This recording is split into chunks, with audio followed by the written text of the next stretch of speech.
আসসালামু আলাইকুম রহমতুল্লাহ। প্রিয় শিক্ষার্থীবৃন্দ, আশা করি তোমরা সকলেই ভালো আছো। আজকে আমরা তৃতীয় শ্রেণীর বাংলার জ্ঞানী ও ধ্বনি অধ্যায় ৫ পৃষ্ঠা ১৬ এখানে কিছু প্রশ্ন রয়েছে, সেগুলোর উত্তর আমরা জানব। প্রশ্ন ১, ধনাঢ্য লোকটির কয়জন পুত্র ছিল? তারা কে কি হতে চাইল? উত্তর, ধনাঢ্য লোকটির ২ জন পুত্র ছিল।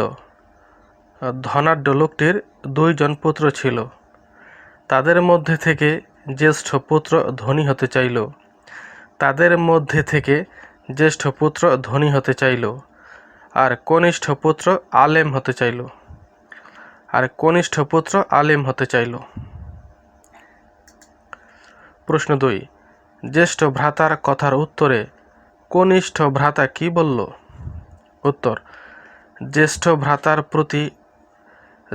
ভ্রাতার প্রতি উত্তরে কনিষ্ঠ ভ্রাতা বললেন, ভ্রাতা মানে ভাই।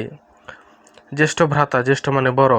জ্যেষ্ঠ ভ্রাতার প্রতি উত্তরে কনিষ্ঠ ভ্রাতা বললেন, আমার দুঃখ হয়, আপনি ক্ষণস্থায়ী জীবনের যে বড়াই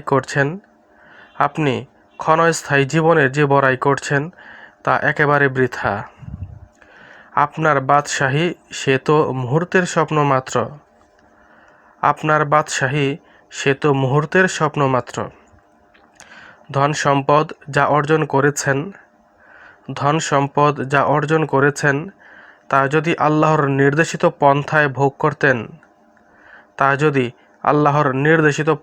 ভোগ করতেন তাহলে তা ভালোই ছিল, কিন্তু তা না করে ফেরাউন ও কারূনের পথের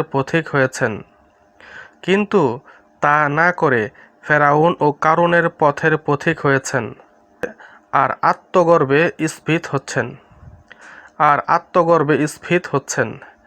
আমি আল্লাহ পাকের নিকট এহেন অসার উন্নতি হতে পানা চাচ্ছি। প্রশ্ন ৩, জ্যেষ্ঠ ভ্রাতা মানে বড় ভাই, জ্যেষ্ঠ ভ্রাতা ধন সম্পদ কেন চাইল?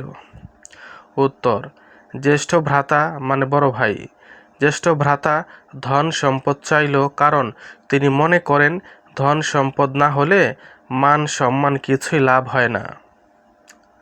জ্যেষ্ঠ ভ্রাতা ধন সম্পদ চাইল কারণ তিনি মনে করেন ধন সম্পদ না হলে মান সম্মান কিছুই লাভ হয় না, তাই সে ধন সম্পদ চাইল।